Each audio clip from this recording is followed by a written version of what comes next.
Bismillahirrahmanirrahim. Assalamualaikum warahmatullahi wabarakatuh.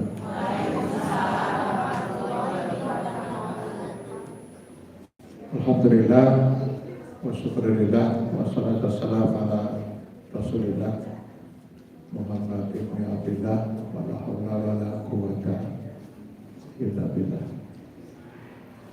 Wa billahi rabbal wa bil islam dinan wa bi Muhammadin nabiyya rasul. Bapak-bapak dan ibu-ibu, baik yang berseragam maupun yang tidak berseragam,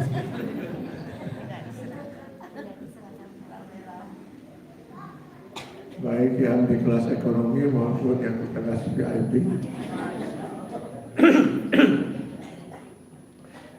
Alhamdulillah pada pagi hari ini Allah Subhanahu wa taala berkenan mempertemukan kita bersilaturahim di masjid yang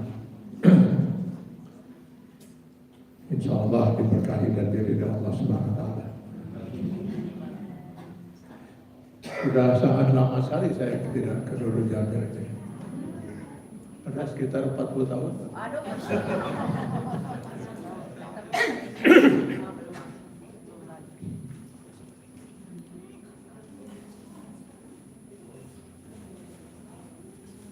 Suatu ketika pernah seseorang bertanya kepada Rasulullah SAW, berapa perbandingan antara kehidupan dunia dan akhirat? Rasulullah SAW sempat merenung sejenak. Mungkin beliau mencoba mencari jawaban yang sekiranya mudah dipahami oleh si penanya. Akhirnya beliau mengatakan, masukkan telunjukmu ke dalam laut, lalu angkat dia, maka nanti air yang menetes dari telunjukmu kira-kira 1, 2, 3 tetes. Nah itulah kehidupan dunia. Sedangkan kehidupan akhirat lautan yang terbentang seluas itu.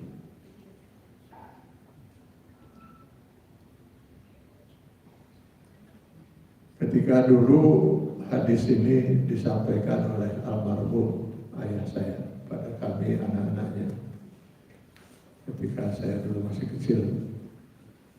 Saya dulu pernah kecil.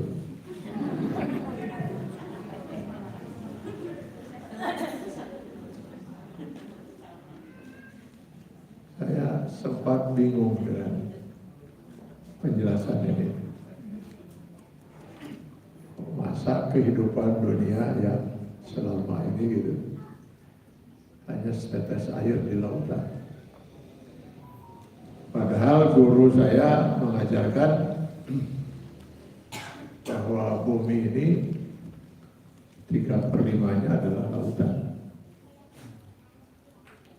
yang dalamnya ada yang mencapai sekian kilometer.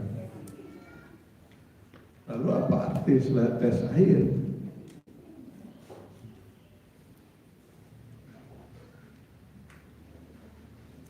Paling tinggi umur kita di dunia berapa tahun? 300 lah ya.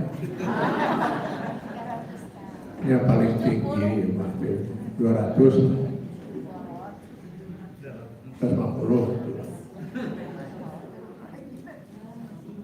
Katakanlah 100. Insya Allah sudah 80 lah. 80 tahun hanya setetes air di lautan. Tapi setelah saya membaca beberapa kitab, terutama sekali kitab yang disusun oleh seorang ulama besar di abad 7 Hijriah, Ibnul Qayyim Al-Jauziyah. Nama kitabnya Hadil Arwah ila Biladil Afaq. Luar biasa ulama satu ini menyusun ayat-ayat Al-Quran dan hadis Rasulullah SAW tentang kehidupan setelah mati. Kalau kita baca buku ini, sepertinya kita sudah diantar ke alam lain. Barulah saya mengerti bahwa pernyataan Rasulullah SAW kehidupan dunia itu hanya setetes air di lautan itu hanya tamsil. Sebenarnya setetes pun tidak. Karena bagaimana mungkin kita akan membandingkan kehidupan dunia yang fana, berapapun umur kita manusia di dunia ini, suatu saat pasti berakhir. Fana kan? Dengan kita bandingkan dengan kehidupan akhirat yang abadi. Abadi itu artinya nggak ada ujungnya, tak terhingga. Kalau dikatakan sekian triliun tahun itu masih terhingga, abadi. Jadi manusia kita ini sudah disiapkan oleh Allah untuk hidup abadi. Makanya baik yang di surga maupun di neraka dinyatakan khalidina fiha abada. Luar biasa, alangkah bodohnya manusia. Mudah-mudahan kita tidak termasuk. Andai kata kita korbankan kehidupan akhirat yang abadi itu hanya karena untuk mengejar kehidupan yang setetes air itu dengan menghalalkan segala macam cara.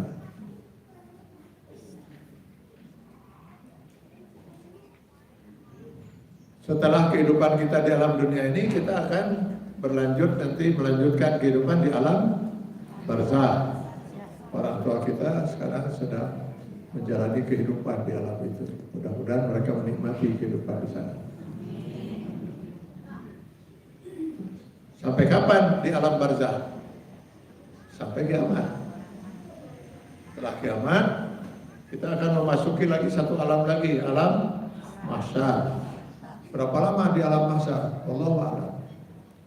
Setelah alam mahsyar, alam hisab, di mana kita akan dihisab oleh Allah untuk mempertanggungjawabkan kehidupan kita per detik, mulai dari akil balik sampai sakratul maut.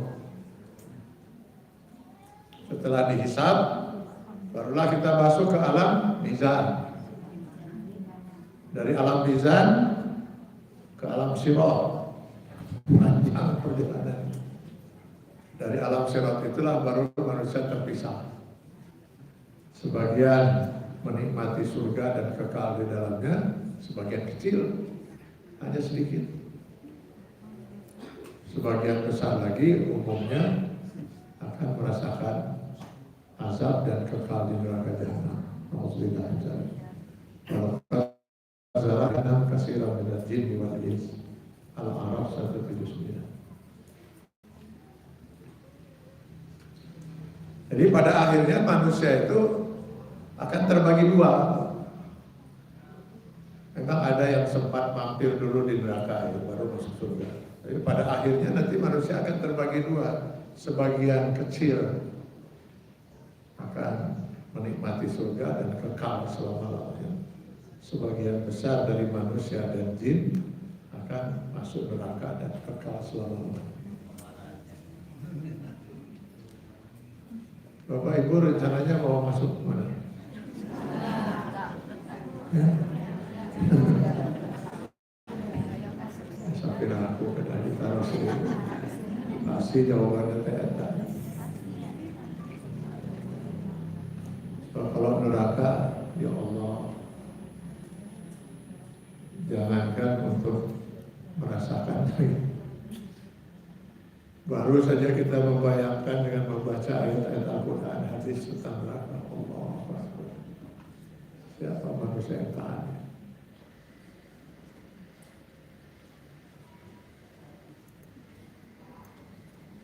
Ini andai kata, namun besok kita meninggal dunia.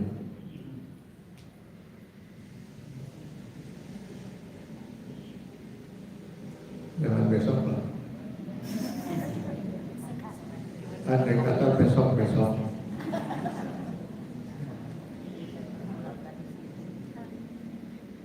Kira-kira kita masuk surga tidak?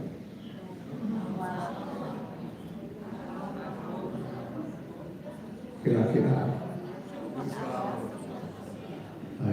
paling jawabannya insya Allah.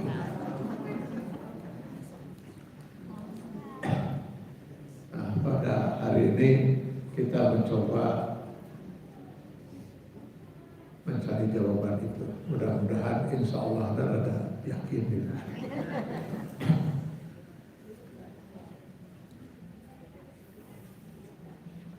Kalau kita mencoba menelusuri ayat demi ayat di dalam Al-Quran, hadis demi hadis tentang surga.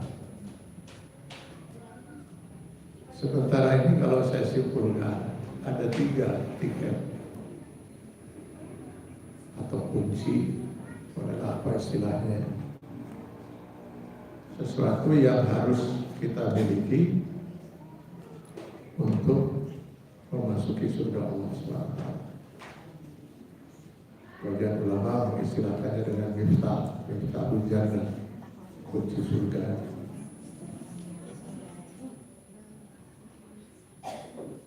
Kunci yang pertama dan kunci utama untuk seorang bisa masuk surga, akidah, keimanan. Keimanan yang didasari dengan kalimat tauhid la ilaha illallah. Ini kunci utama. Tanpa ini manusia nggak mungkin bisa masuk surga satu detik pun. Jadi kalau ada seorang manusia meninggal dunia tanpa akidah keimanan yang benar, yang didasari oleh kalimat tauhid la ilaha illallah, maka tidak ada peluang baginya untuk masuk surga satu detik pun. Dia akan terancam kekal di neraka jahanam. Banyak sekali ayat Al-Quran menyatakan itu, diantaranya Quran surat Al-Bayyinah ayat 5. Innal ladzina kafaru min ahlil kitab wal musyrikina fi nari jahannam khalidina.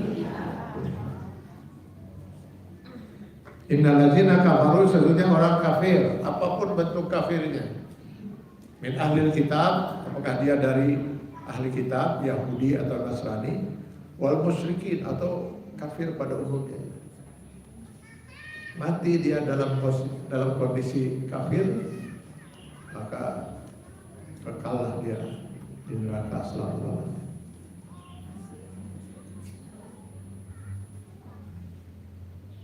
Jadi kunci utamanya itu adalah keimanan.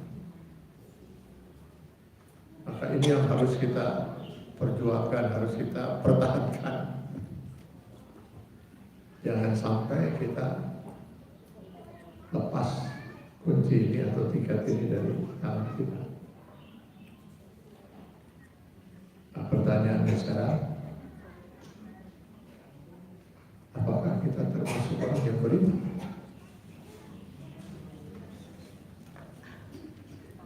Kira-kira dia kita termasuk orang yang beriman kan? Insya Allah.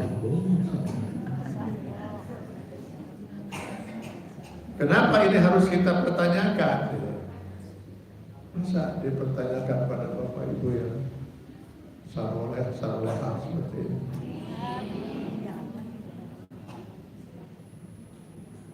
Karena kalau kita baca di dalam Al-Quran, ternyata tidak semua orang yang mengaku beriman itu mukmin menurut Allah.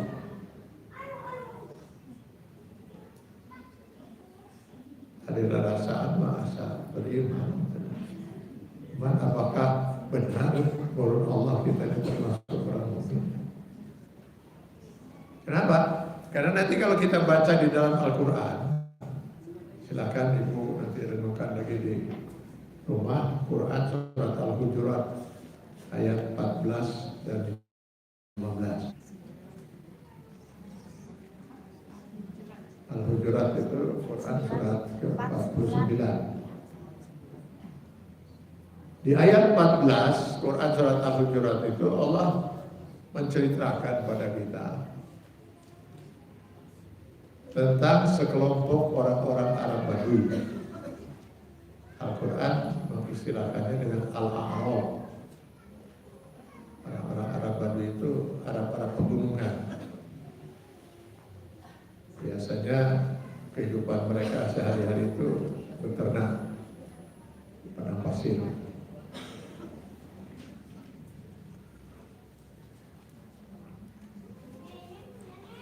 Turun-temurun dari orang tua ke anaknya itu kehidupan mereka. Kalau ibu bapak dalam perjalanan dari Jeddah ke Madinah, Mekah, karena kita temukan mereka itu. Pernah nggak itu beli susu onta yang baru diperhasil? Itu dari orang-orang Arab Baduy. Nah, sekali-kali sekelompok orang-orang Arab Baduy itu datang menemui Rasulullah SAW, lalu menyatakan keimanan mereka di hadapan Rasul.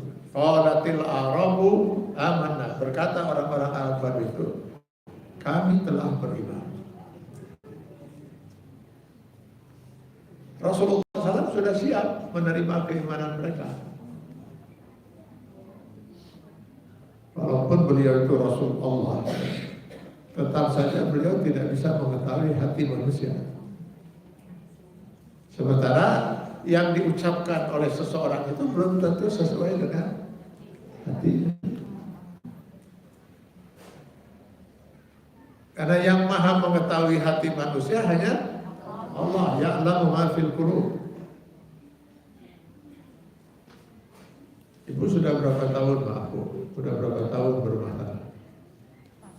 Ada 10? 40? Nah, kaki Alina merasa awal.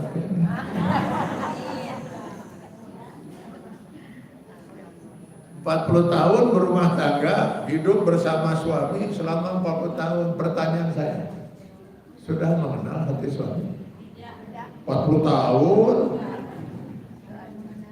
babarengan itu sumur, dapur, kasur, 40 tahun. Kan apal kan yang lain. Makanya begitu suami pagi hari kelihatan murung, ngalamun, bingung kan kayak ibu. Nah, siapa? Besoknya kelihatan suami bangun itu cerah, senyum-senyum. Ayo naon dewa ya. Murung, ngalamun, bingung, senyum. Karena kita nggak pernah tahu hati manusia.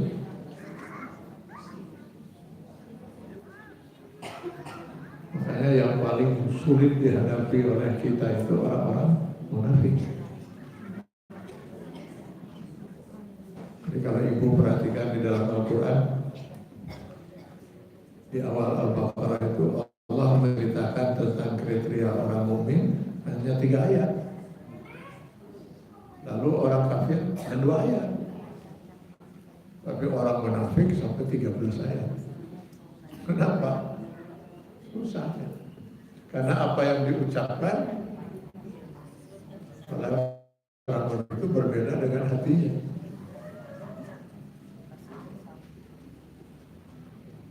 Jangankan kita itu, kalau kita baca kisah perang Uhud, Rasulullah SAW itu sudah memeras pemikiran bersama para sahabat bagaimana menghadapi kekuatan orang musyrikin yang 3.000, sementara umat Islam itu hanya 1.000. Dibuatlah strategi bertahan sajalah kita, kata di kaki Uhud. Kalau itu kita berangkat, kata Rasulullah, berangkat. Di perjalanan 300 meninggalkan pasukan. Ternyata dari 1.000 umat Islam itu 300 orang-orang munafik yang selama ini pura-pura Muslim. Rasul dan para sahabat sholat, ikut sholat, ke masjid, ikut ke masjid. Ya orang kafir. Tapi ketika sudah diajak perang dan resiko perang itu mati, lalu mereka berpikir, ya aku pura-pura kayaknya gitu, padahal resikonya bisa mati. Barulah ketahuan. Makanya yang paling sulit dihadapi oleh kita itu bukan orang kafir,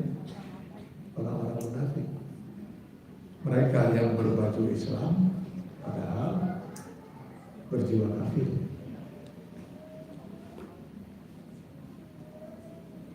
Nah, itu aliran-aliran sesat yang selama ini ada ya. Semuanya menghalalkan kemunafikan. Sudah jelas sesat itu sangat luar biasa sesat. Masih kayaknya terganggu. Itu Al-Zaitun itu 22 tahun yang lalu kami alhamdulillah yang pertama membongkarnya. Kami di Forum Ulama Umat Indonesia tahun 2001. Termasuk Unpad itu ranking kedua itu perguruan tinggi yang paling banyak korbannya. Yang paling pertama banyak korban itu ITB.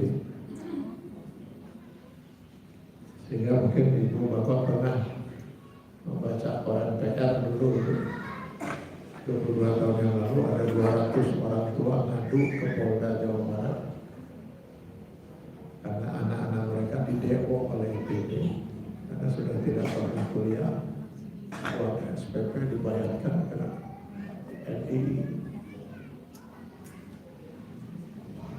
NI itu negara mereka, Pak. Jadi Al-Zaitun itu pesantren, sebuah pesantren yang didirikan oleh negara ini.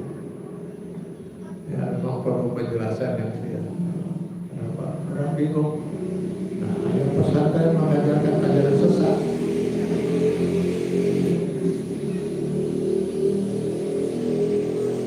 Ada sebuah negara namanya Negara Islam Indonesia Komandomen Wilayah 9. Mereka sudah punya pemerintahan, sudah mengklaim daerah wilayah negara mereka. Rakyatnya nyebar di Jawa Barat 22 tahun yang lalu dalam catatan kita sudah mencapai 151 ribu. Buruh, karyawan, mahasiswa, ada juga SMP, bahkan SMA dan SMP. Ya Alhamdulillah, waktu 22 tahun yang lalu kita keluarkan fatwa itu, ya Alhamdulillah banyak yang sadar dan keluar.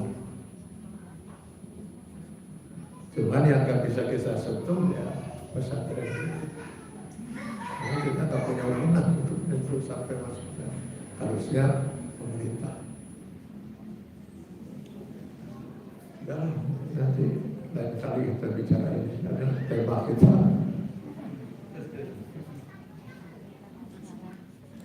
Jadi paling susah kita menghadapi orang-orang munafik.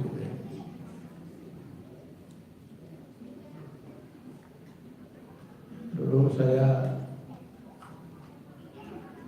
mendampingi seorang tokoh Syiah di Indonesia yang kebetulan tinggal di Bandung dan juga pernah jadi dosen di UNPAD. Itu hampir 20 tahun tidak mau mengaku dirinya Syiah. Kalau ditanya ada Syiah? Bukan. Ada Syiah? Belum. Ada Syiah? Tidak. Syiah saya bukan. Setelah kurang lebih 20 tahun, nah dia sudah mulai merasa kuat. Baru dia menyatakan, saya memang benar Syiah. Lalu kalian mau? 20 tahun munafik. Gak lama.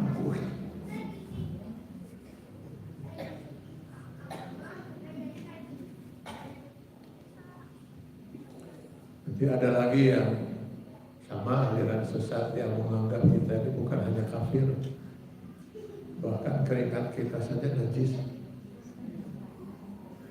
Sehingga kalau kita masuk ke masjid mereka cuci. Jadi kalau ditanya seperti itu, mereka sekarang jadi coba masuk ke masjidnya, terus sembunyi-sembunyi kita intip cuci.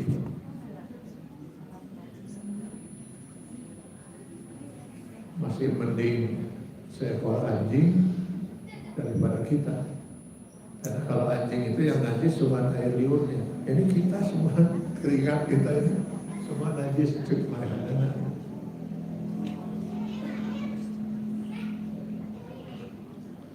Wah, perlu perhatian yang serius ya dari kita ini untuk menyelamatkan akidah anak kita. Dalam catatan yang pernah saya miliki, Bapak Ibu sekalian, di Jawa Barat ini ada 250 aliran.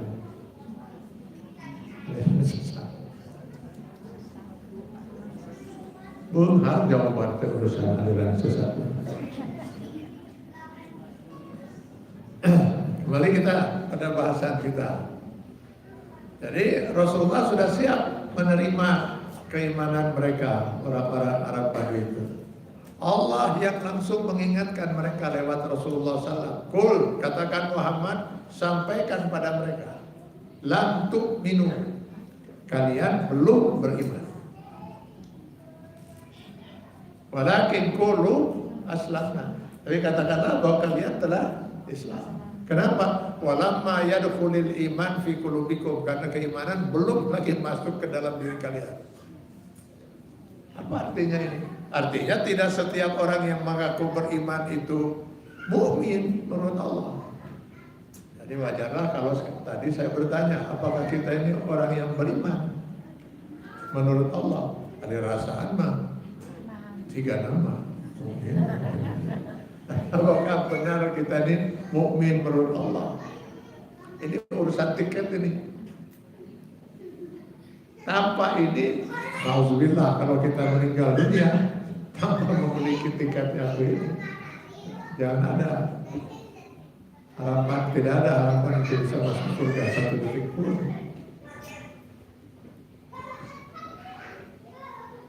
Nah sekarang pertanyaannya, layak mukmin menurut Allah yang bagaimana tuh?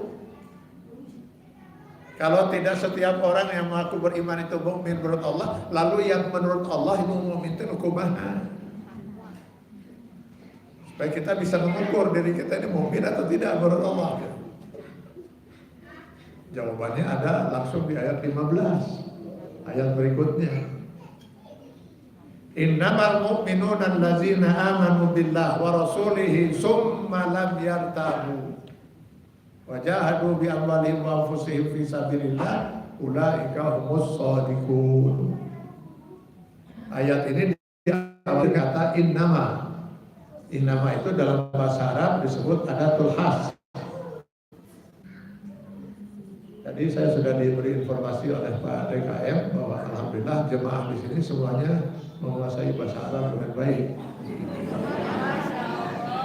Jadi saya nggak usah ini diaminkan ibu, aku suka berdoa. Jadi ada terhas satu kata yang kalau dia masuk ke dalam sebuah kalimat, maka apa yang disebut dalam kalimat itu menjadi khusus. Yang lain nggak bisa masuk.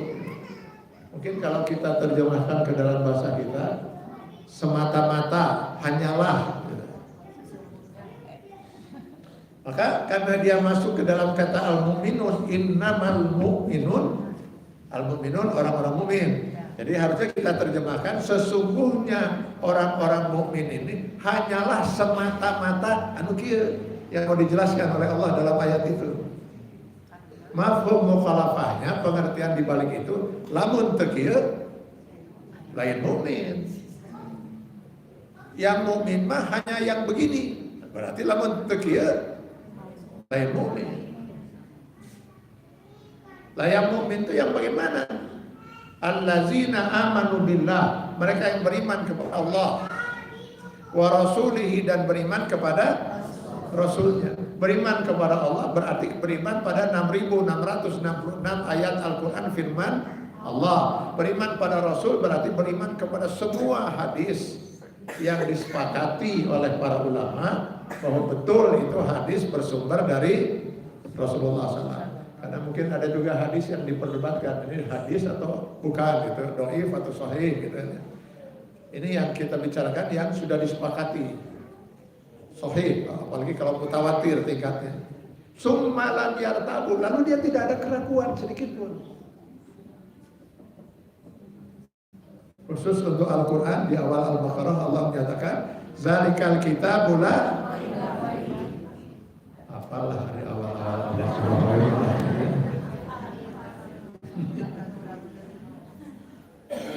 kalau ada keraguan, apalagi kalau sampai menentang.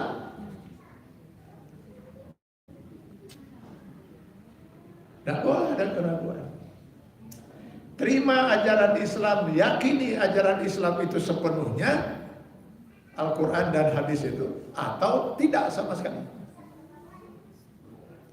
Manusia itu hanya oleh Allah diberi satu.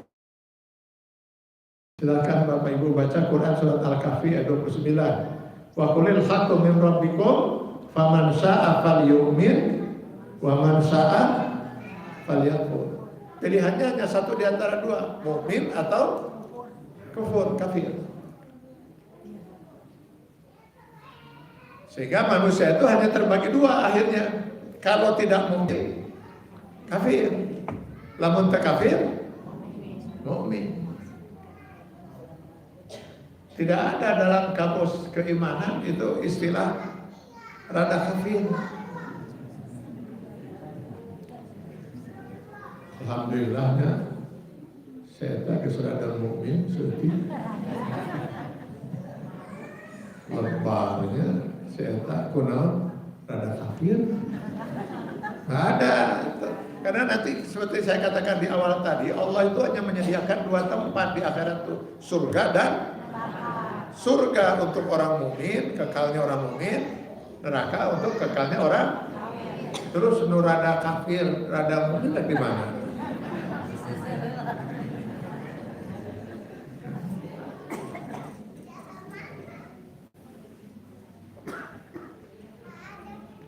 Persoalan bahwa kita itu belum mampu melaksanakan semua ajaran Islam yang ada dalam Quran dan Sunnah yang kita imani, nah itu persoalan lain. Tapi ajaran Islamnya nggak boleh diragukan kebenarannya. Maka nanti kita harus membedakan antara pelanggaran yang dilakukan oleh iblis dengan pelanggaran yang dilakukan oleh Adam dan Hawa. Adam dan Hawa pernah melanggar aturan Allah? Pernah. Dilarang makan buah khuldi lalu mereka makan, melanggar larangan. Iblis pernah melanggar aturan Allah? Pernah, disuruh sujud menolak. Kenapa iblis dilaknat? Hari Adam dan Hawa diampuni. Walaupun dua-duanya sama-sama pelanggaran, akibat hukumnya berbeda. Yang satu berakibat hukum kafir, yang satu hanya dosa.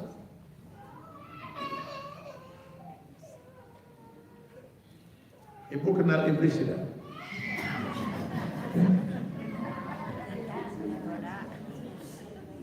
Maksud saya tahu nggak cerita tentang iblis? Nya eta maksudnya mah lain kenal-kenal wow gitu. Gimana? Iblis itu gelap. Iblis itu berasal dari kelompok jin.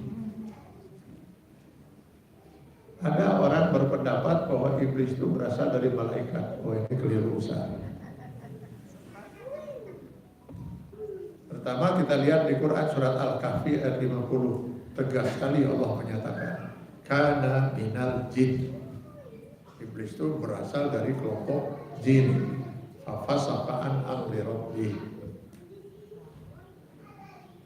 Yang kedua, ketika iblis ditanya oleh Allah, kenapa kali ini kamu menolak ketika saya perintahkan? Lalu iblis mengukakan alasannya. Khalaqtani min nar wa khalaqtahu min tin. Kau ciptakan aku dari api, sedangkan kau ciptakan manusia Adam dari tanah. Dari bahan ciptaan saya lebih mulia. Mestinya Adam dong yang sujud hormat pada saya. Saya diciptakan dari api.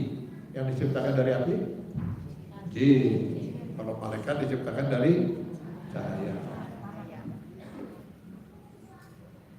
Yang ketiga, lihat At-Tahrim ayat 8. Malaikat itu tidak punya kecenderungan apalagi menolak kufur. Maksiat saja tidak ada kecenderungan. La ya'sunallahu ma amarahu. Jadi sudah jelas itu ya. Bahwa jin iblis berasal dari kelompok jin.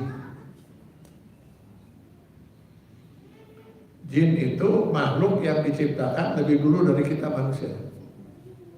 Kalau menurut riwayat yang saya baca dalam kitab Minhajul Abidin, itu 80.000 tahun. jin sudah diciptakan, lalu mereka berkembang biak, gitu ya, selama 80.000 tahun. Barulah Allah menciptakan Adam, manusia pertama. Dan mereka pernah hidup di alam bumi dulu. Lalu membuat kerusakan, saling menumpahkan darah sesamanya, itu perang di antara mereka. Sampai akhirnya Allah memerintahkan kepada malaikat, usir mereka, diusir, dipindahkan ke alam lain. Bukan di mana ya alam lain? Dulu di bumi, kosonglah bumi, disiapkan untuk kita manusia. Inni ja'ilun fil ardi khalifah, Al-Baqarah ayat 30. Jadi kalau kemudian malaikat mengatakan, ataj'alu fiha may yufsidu fiha wa yasfiku dima, adakah engkau akan menciptakan makhluk yang nantinya akan membuat kerusakan di muka bumi dan saling menumpahkan darah sesamanya? Dari mana malaikat tahu? Kan Adam belum diciptakan. Bayangan malaikat, apa bedanya manusia yang akan diciptakan ini dengan jin yang hidup sebelumnya? Itu maksud, itu dalam tafsir Ibnu Katsir. Jadi mungkin Dago ini dulu pernah dihuni jin. Yang paling banyak itu di daerah Ciamplas. Siang ini dalam bentuk pakaian. Nanti kalau malu jin ya anak. Jin ini sama dengan kita manusia yang oleh Allah diberi hak pilih. Ada yang mukmin, ada yang kafir. Mukmin, ada yang taat beribadah, ada yang maksiat, ada laki, ada perempuan, ada yang menikah, ada yang cerai, ada yang mati, ada yang lahir, persis sama. Hanya saja jumlah mereka jauh lebih banyak dari kita.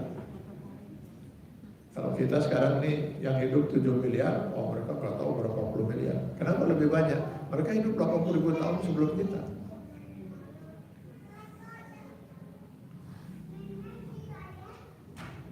Nah, mereka juga terdiri dari suku-suku. Kita ada suku Sunda, suku Jawa, suku ini, Sumatera, banyak kan kita. Nah di jin juga sama. Masa itu apa dengan suku-sukunya? Hanya suku yang paling terkenal, nah itu yang disebut-sebut oleh Al-Quran, suku jin Ifrit. Ifrit itu nama suku jin, salah satu jin Ifrit. Ini jin yang merasa mereka ini paling cerdas di antara jin-jin yang lain. Itulah sebabnya mereka kemudian tidak mau bergabung dengan jin-jin yang lain, merasa itu selevel lah. Lalu mereka membentuk kelompok eksklusif, namanya jaringan Ifrit liberal.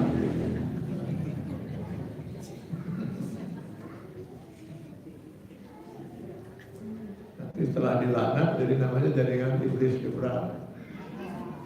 Kemana-mana mereka tidak mau bergabung dengan jin-jin yang lain, inginnya bergabung dengan malaikat. Kalau jin malaikat sudah selevel lah. Itu sebabnya ketika Allah memerintahkan kepada para malaikat untuk sujud pada Adam, di antaranya di Al-Baqarah 34, wa isqulna lil malaikati isjudu li Adam fasajadu, sujudlah para malaikat. Si kelompok Ifrit ini ikut mendapat perintah. Mereka menolak, aba wastakbar, menolak dengan segala kesombongannya itu tadi, tapi lebih mulia. Karena menolak dan menuduh Allah itu salah membuat aturan. Kumaha ya Allah teh salah dibalik Allah aturannya. Harusnya Adam dong yang sujud pada kita. Allah dianggap sudah membuat aturan yang salah. Masa tidak kafir? Gugurlah keimanan iblis yang 80.000 tahun itu hanya gara-gara menolak satu aturan Allah. Sekarang pertanyaan saya, kalau ada seorang mengaku mukmin, mengaku muslim, lalu menolak sekian aturan dan hukum Allah, apakah orang itu tidak lebih iblis daripada iblis?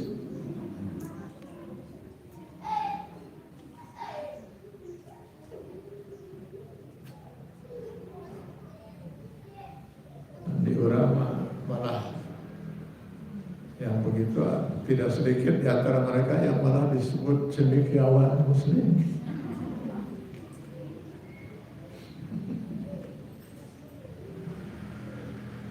Dulu ada seorang cendekiawan muslim yang sangat terkenal di Indonesia. Kalau saya sebut namanya pasti kemungkinan besar lah Bapak Ibu akan tahu. Karena sudah meninggal, yang lebih baik saya nggak sebut aja. Suatu ketika dia diundang ke ceramah di YIN Bandung UIN sekarang namanya. Habis ceramah, seorang mahasiswi bertanya, apa hukum seorang wanita menutup aurat di depan laki-laki yang bukan mahramnya? Wanita yang sudah akhir balik. Dijawab oleh sang cendekiawan itu, oh, itu sih budaya Arab. Jadi ibu-ibu sekarang ini sudah memakai budaya Arab. Itu tiba heula gitu. Sampai sekarang itu saja oleh orang-orang sekuler, orang-orang liberal ya. Ini katanya agama Islam yang masuk ke kita ini agama Islam yang dibawa oleh orang Arab, hingga bercampurlah Islam dengan budaya Arab yang tidak cocok dengan budaya Nusantara, budaya Indonesia. Karena itu sekarang mereka memproklamirkan Islam Nusantara. Lalu kata si mahasiswi, budaya Arab naon Pak? Quran surat Al-Ahzab ayat 59, An-Nur ayat 31, hadis-hadis Rasulullah SAW jelas menyatakan perintah seorang wanita itu kalau sudah akid balik, seluruh tubuhnya itu adalah aurat kecuali kata Rasulullah pada Fatimah, ini dan ini. Lalu beliau menunjuk muka dan kedua telapak tangannya. Ini Al-Quran, ini hadis, Pak. Kata si mahasiswa. Didesak oleh Al-Quran dan hadis seperti itu, apa jawaban sang cendekiawan? Lihat saja istri saya. Jadi yang menjadi dalil itu bukan Al-Quran, aslinya. Justru si mahasiswa itu kenapa bertanya masalah ini? Karena dia datang hadir dengan istrinya, pakai rok istrinya. Pakai rok, tanpa tutup.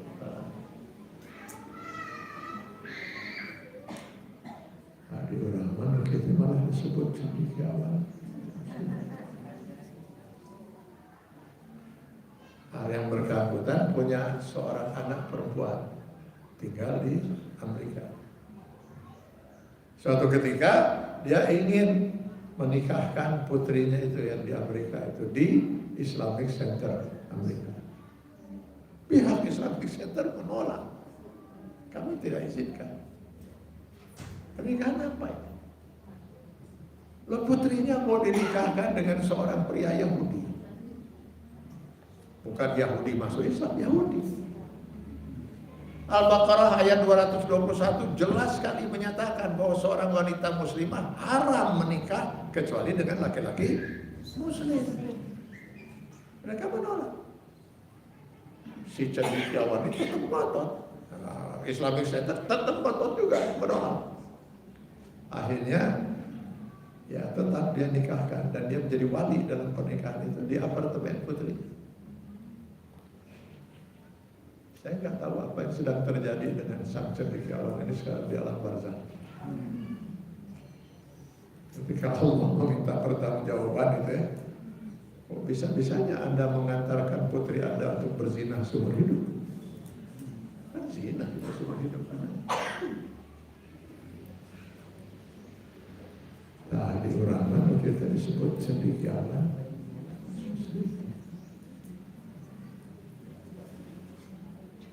Bahkan dulu ada seorang kiai, ini juga nggak akan saya sebut namanya karena sudah meninggal. Apalagi kalau kiai ini kalau saya sebut namanya nggak mungkin ada yang tidak kenal.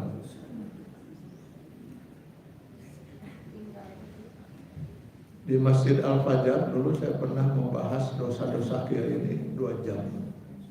Banyak itu. Salah satu di antaranya, dia pernah mengusulkan agar Al-Baqarah ayat 120 dibuang dari Al-Quran. Kenapa? Karena menurut sang Kiai ini, ayat inilah yang telah membuat sebagian umat Islam tidak bisa toleran terhadap agama lain. Pijen aja ayat ini. Kiai dibilang begitu.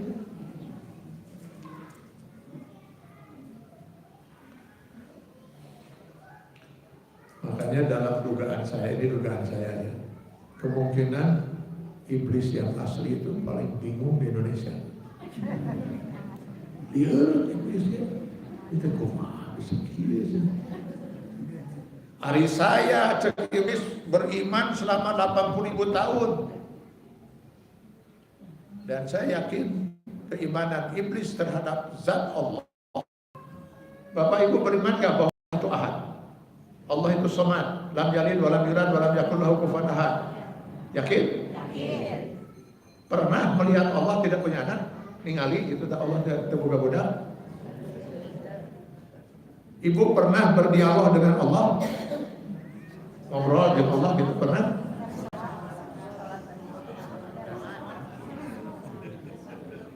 Ningali ngobrol gitu tah dengan Allah gitu. Kamu harus gini tidak pernah? Jadi dari mana ibu yakin bahwa Allah itu tidak punya anak, tidak diperanakan, tidak ada sekutu baginya? Dari Al-Quran, dari firman Allah yang disampaikan oleh Rasulullah SAW. Iblis berdialog langsung dengan Allah. So baca dalam Al-Quran berapa kali terjadi dialog antara iblis dengan Allah. Iblis meninggali pisan, Allah tetap boga-boga. Maka saya yakin keimanan iblis itu jauh di atas kita. Pantas kalau dia hidup dan keturunannya itu selama 80 tahun hidup dalam keimanan. Lalu kenapa akhirnya dilaknat oleh Allah, dinyatakan gugur keimanannya? Hanya karena mengkufuri satu aturan Allah. Lalu bagaimana dengan orang yang mengaku muslim, mengaku mukmin lalu mengkufuri sekian aturan dan hukum Allah? Apa tidak lebih iblis daripada iblis? Atau clear iblis di Indonesia? Dugaan saya sudah tidak ada iblis di Indonesia. Hari ini terlihat lah dari malam-malam di Indonesia.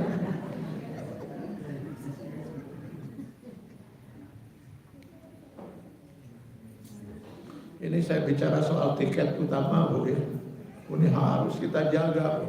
Jangan sampai na'udzubillah, kata Rasulullah SAW, hati-hati, tidak akan pernah masuk ke dalam surga orang yang mempunyai kemusyrikan walaupun hanya sebesar zarah.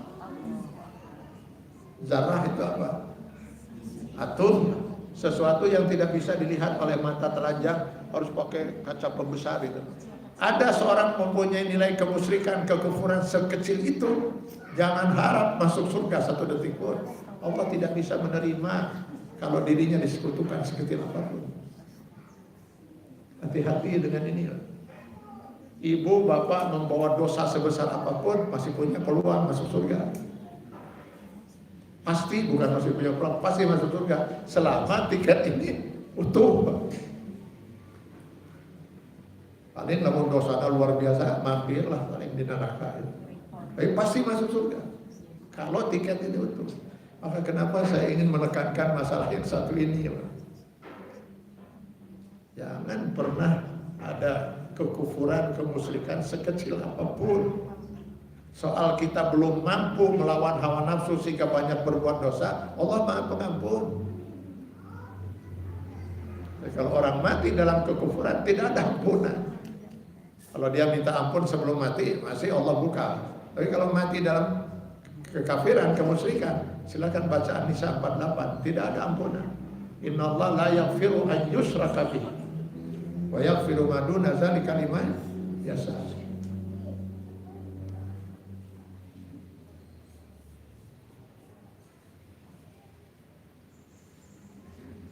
Hati-hati, hati-hati kita. Kenapa saya katakan tadi? Ya,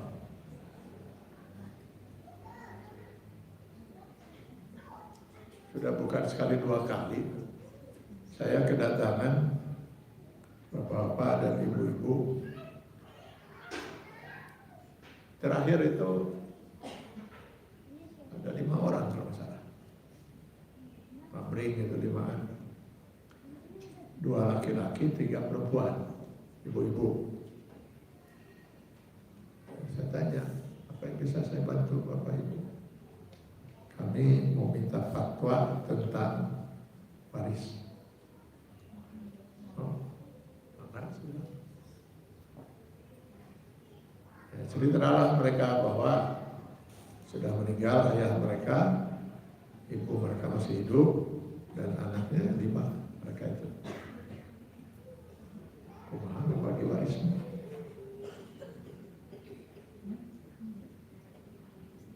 Cuman itu masalahnya Bu, Bapak. Iya, harus berarti ada masalah kumaha gitu. Pelik gitu ya. Kalau itu mah Bapak Ibu nggak usah menemui saya, itu tinggal baca ayat Al-Quran surat An-Nisa ayat 11, 12 terjawab semua itu.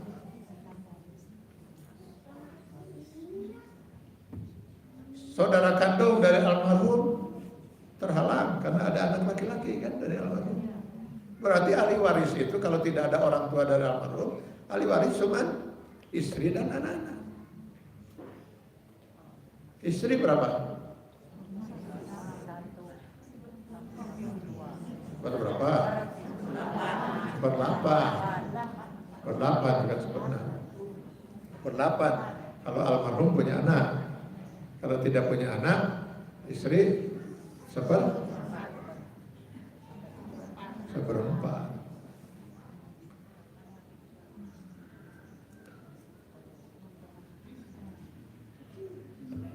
Istri 1/8. 7/8 dibagi 7. Anaknya kan 5, 2 laki-laki, 3 perempuan. Berarti dibagi 7 karena anak laki-laki 2 kali bagian anak wanita. Jadi berarti anak laki-laki dapat 2/7 kali 7/8. Anak wanita masing-masing dapat 1/7 kali 7/8. Itu enteng gitu aja gitu. Di surga ada masalah rumah. Enggak Pak. Masalahnya itu kami ingin harta waris itu dibagi rata.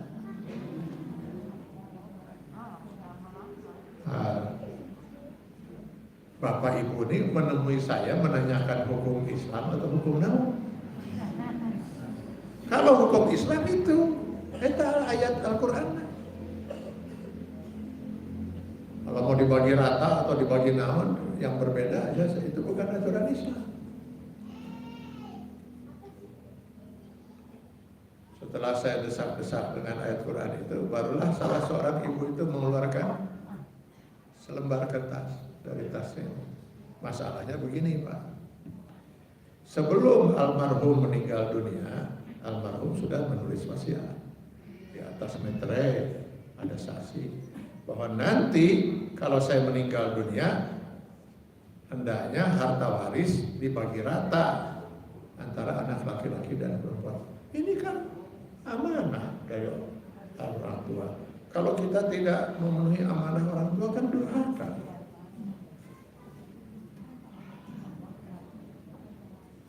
Hebatnya dengan dalil-dalil urusan duit. Akhirnya saya katakan pada mereka, Bapak Ibu sebenarnya Bapak Ibu itu mencintai almarhum ayah. Ya kan tenang atau Pak? Ingin almarhum tenang sekarang di alam barzah? Ya tentu saja Pak. Jodoh tak wasiat itu. Sobek sebilang. Kalau Bapak Ibu nggak tega, nggak jodoh, biar saya nggak jodoh.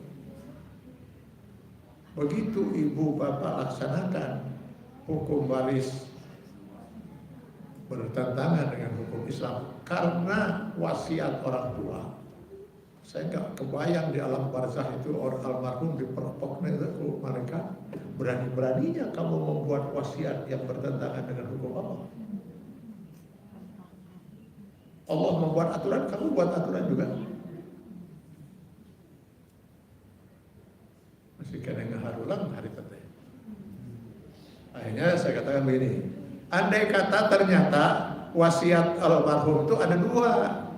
Yang pertama itu hukum waris dibagi, harta waris dibagi rata. Nah yang kedua wasiat beliau itu, sepeninggal saya nanti saya minta semua anak berhenti sholat. Nah hari Allah hari ini tadi itu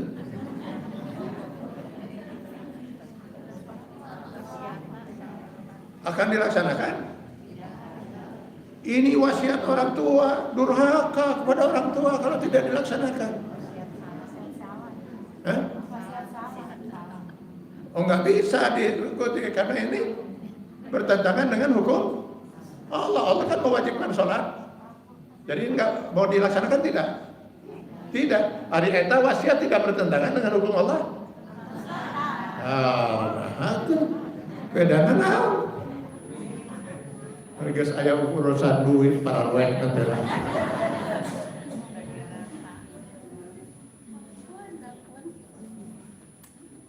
Maka tidak ada orang yang sampai kemudian berpikir bagaimana kalau sholat maghrib kita samakan dengan subuh 2 rakaat.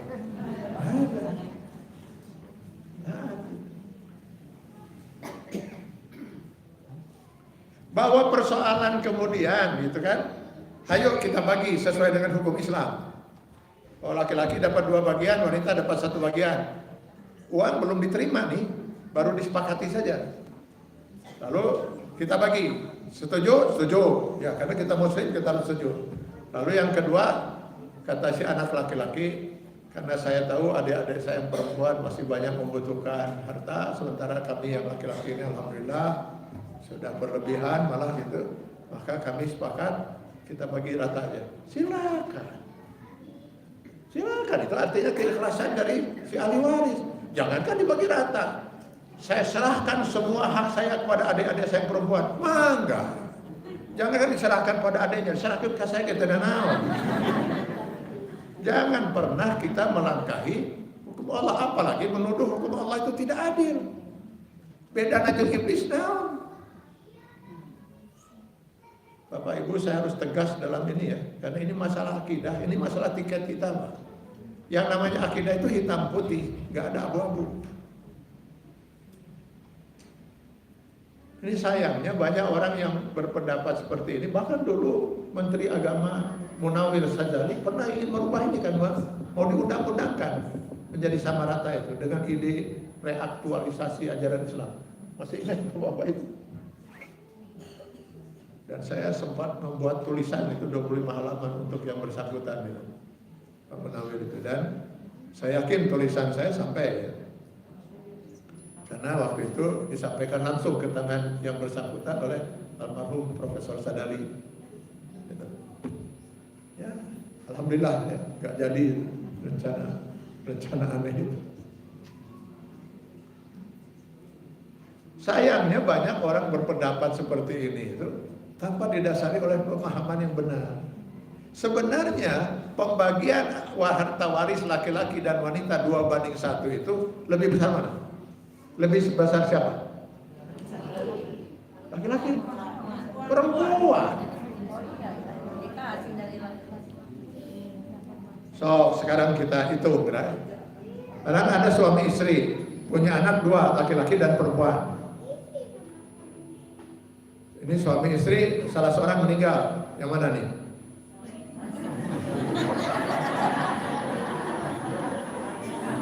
Bapak dengar kan?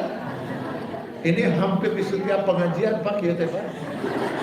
Kalau saya di contoh, mana suami lain jawabannya? Kalau Allah kawin deui kita besok lah suami meninggal. Berarti ahli warisnya istri dan 2 anak. Saudara kandung dari almarhum terhalang karena ada anak laki-laki. Berarti seperti tadi, istri dapat 1/8. Yang anak-anak 7/8. Si anak laki-laki 2/3 kali 7/8, anak perempuan 1/3 kali 7/8. Katakanlah misalnya yang 7/8 itu 3 triliun.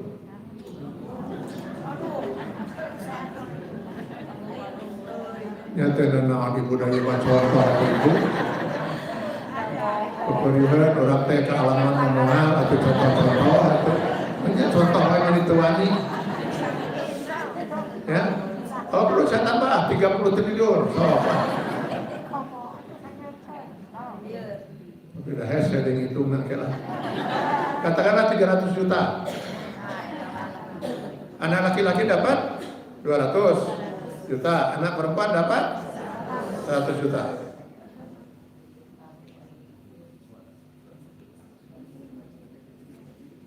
Kenapa Pak?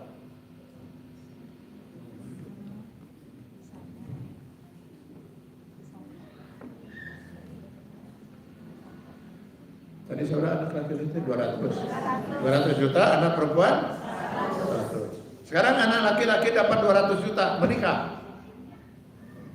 Berkurang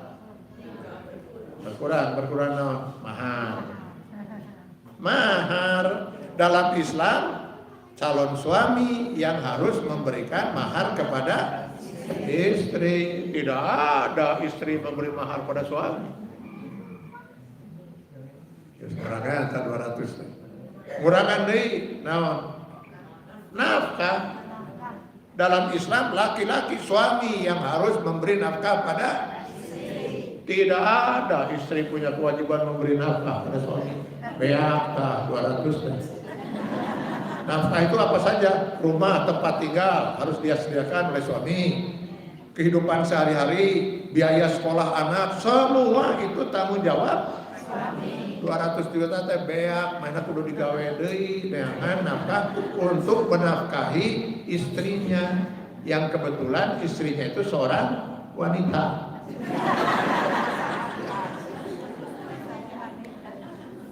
Beak duitnya. Nah, sekarang lihat si wanita. Wanita dapat berapa? Kan 100,5. Menikah plus nambahan mahar plus nanti nafkah. Kalau si wanita itu kemudian bekerja dia jadi dosen dan kerjalah gitu, plus lagi penghasilan dia, seluruh harta dia dari warisan, mahar, penghasilan dia karena dia bekerja 100% milik siapa? Istri. Nggak ada hak suami 1 rupiah pun.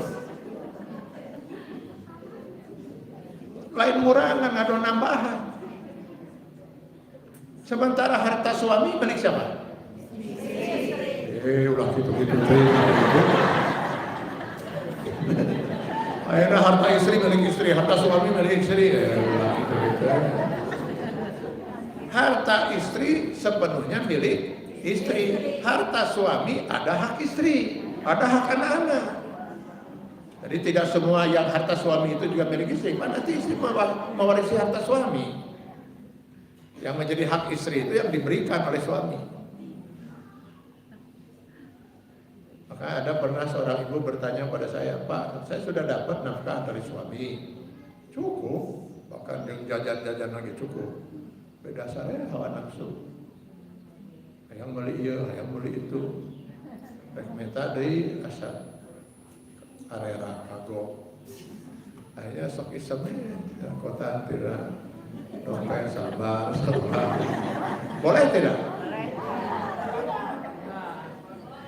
Tidak boleh, itu pencurian.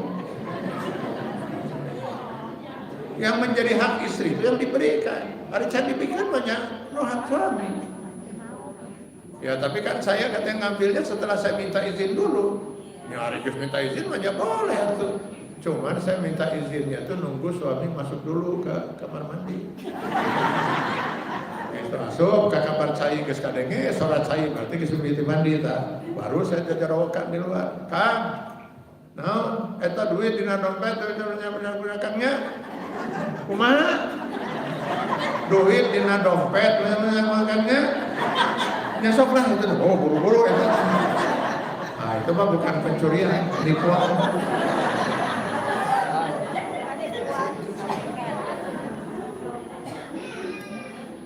Jadi banyak sekali orang yang tidak paham agama Islam gitu. Lalu kemudian menuduh Allah membuat aturan yang salah, aturan yang tidak adil. Ini bahaya betul. Bahaya betul untuk akidah. Ini saya titip betul Bapak Ibu sekalian ya. Titip sekali, ini tiket utama. Bahwa kita belum mampu itu persoalan lain. Dosa, melanggar. Selama itu kita lakukan dengan keimanan. Makanya harus kita bedakan antara seorang murtad, jatuh kafir, murtad, dengan seorang yang berdosa. Seperti tadi perbedaan antara iblis dan Adam, sama-sama melanggar. Sambil contoh ini. Sekarang ada dua orang sama-sama mengaku muslim. Sama-sama tidak sholat. Si A tara sholat, si B sarwat sholat. Saya bisa menghukumkan si A kafir. Nanti kalau meninggal haram kita menyolatkan. Nah, jangan di KTP-nya tertulis agama Islam. Kafir ya. Jangan disolatkan. Si B muslim yang berdosa besar. Mau sholat ke? Nah, bisa dibedakan padahal dua nana sarwa. Aku muslim sarwa tara sholat. Saya bisa menghukumkan itu ketika saya bertanya pada masing-masing. Saya tanya si A, kenapa tidak sholat? Terus jawaban si A, karena saya kudu sholat. Kan itu aturan di Allah. Itu mah Allah ya Allah gawe. Maka nita buat terus sholat dengan ibu segala rupa. Kafir tidak? Kafir, masa tidak kafir? Tapi kalau kita sudah ingatkan dia kekeh, nah baru kita boleh hukumkan. Jangan-jangan dia tidak sadar kalau itu kafir, ingatkan dulu. Sementara si B saya tanya, B, Anda muslim? Muslim, saya pada kemendu lagi. Ya tahu aku udah pakai dek mendu, saya nanya, ya kan? Muslim, saya mah muslim. Yakin sholat wajib? Ya Allah. Yakin atau itu mah tidak ada alasan bagi seorang muslim untuk meninggalkan sholat. Itu rukun Islam, alhamdulillah. Kumaha di didinya? Ada nyarekan nikah saya. Terus kunaon didinya itu sholat? Ya gitu. Ikunaon saya teh hoream. Hoream. Kafir tidak? Tidak. Tidak, dan dia mah yakin sholat teh wajib kan hoream. Ibu pernah hoream? Namanya kafir.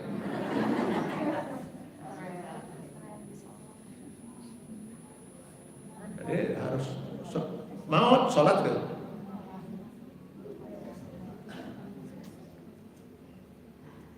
Tapi harusnya hoream itu ada batasan ya. Jadi menurut pantasnya hoream itu sekali dua kali sampai 2 kue, itu wajar kan hoream. Muslim jadinya muslim, yakin sholat wajib, yakin. Kunaon teh sholat hoream. Kesabralillah, ya ayalah 50 tahun. Banyak aya hoream lebih kali 50 tahun. Jangan-jangan ini kekufuran yang dibungkus dengan bahasa hoream. Karena itu Bapak Ibu yang saya hormati, harusnya kalau ada orang muslim, tetangga kita, saudara, teman atau siapa nggak pernah sholat, harusnya kita tanya. Maaf Bu, selama ini saya belum pernah melihat Ibu sholat. Punah. Yang kita takutkan itu kalau sampai dia kemudian mengatakan begini, apa urusan Ibu mencampuri urusan pribadi saya? Itu kan yang kita takutkan itu. Bu, karena Ibu itu seorang muslimah, maka Ibu sholat tidak sholat itu jadi urusan saya juga. Di mana urusannya? Andai kata Ibu nanti besok lusa meninggal dulu dari saya, Ibu hilang. Saya harus tahu apakah Ibu itu punya hak disolatkan atau tidak. Jangan sampai nanti di akhirat saya disalahkan ke Allah. Kunaon sholatkan? Lu kafir. Dan saya salah di mana? Maka saya hanya perlu tahu itu saja. Soal Ibu mau sholat atau tidak itu terserah Ibu.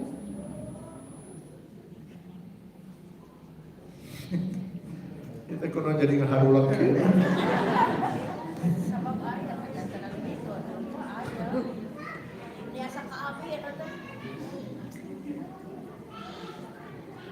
Atau kita ganti saja temanya lah. Tema kita hari ini itu adalah ngahulong. Ibu, Bapak, Ibu sekalian, itu sebabnya kalau kita lihat ya di dalam Al-Quran, kenapa Allah ketika menurunkan agama Islam lewat Rasulullah SAW, di mana Rasul punya tugas untuk menghijrahkan manusia minaz zulumati ila nur, minal jahiliyah ila Islam, Islam ke umat. 23 tahun masa risalah. Beliau itu 23 tahun mengemban risalah Allah SWT. 13 tahun pertama di Mekah, apa yang beliau lakukan?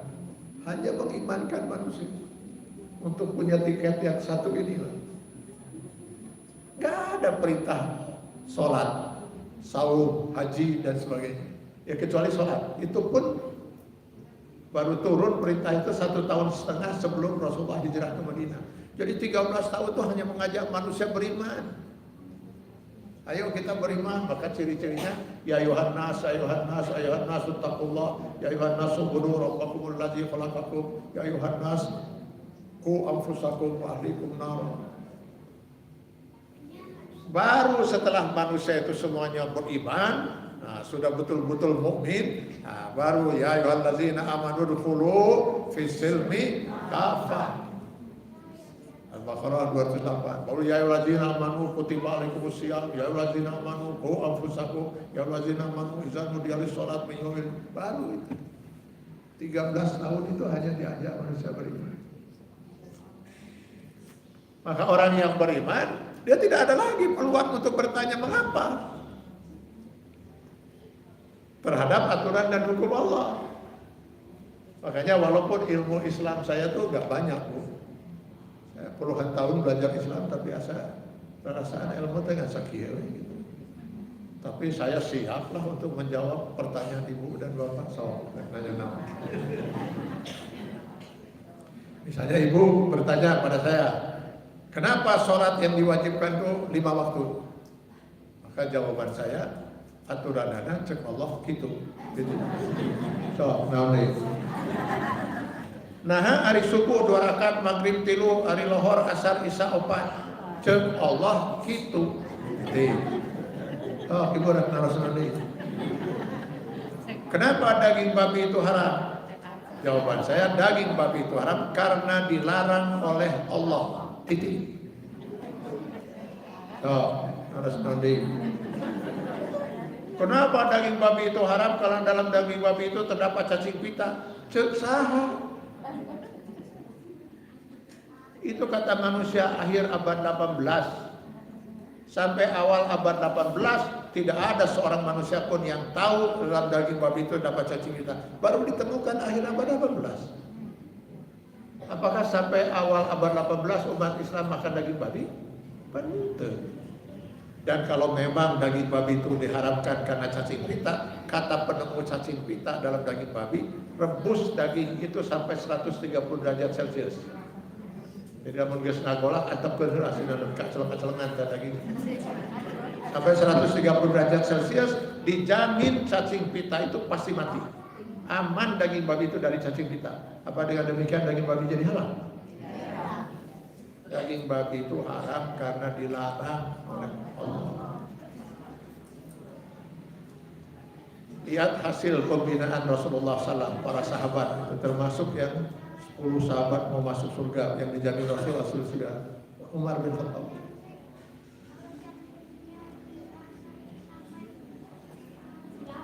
Udah jam 11 ya.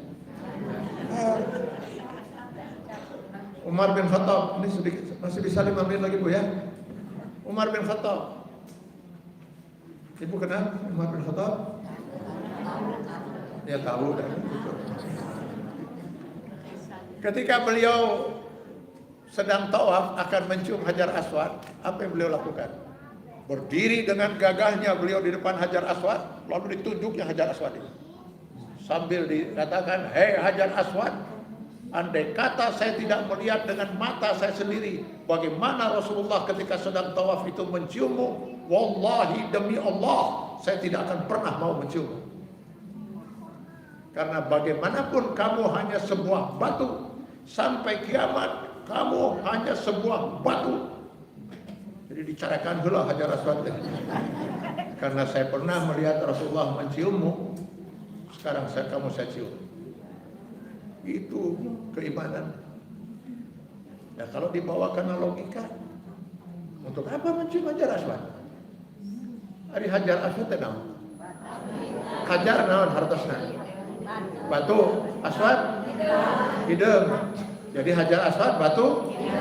Di sini ada nggak Hajar Aswad sakit loba gitu? Pagar ya Hajar Aswad kabeh tah. Hajar Aswad. Kurang tadi cium? Mana Hajar Aswad? So kalau aya orang Arab tadi tanya, ari eta naon? Hajar Aswad. Lamun bodas Hajar Abyan. Lamun koneng Hajar Asfar. Itu. Kunaon tadi cium? Tadi contohkan ku Rasul. Dan dicontohkan malam itu. Makanya para jemaah haji, ibu masih ingat waktu haji? Bapak masih ingat waktu haji?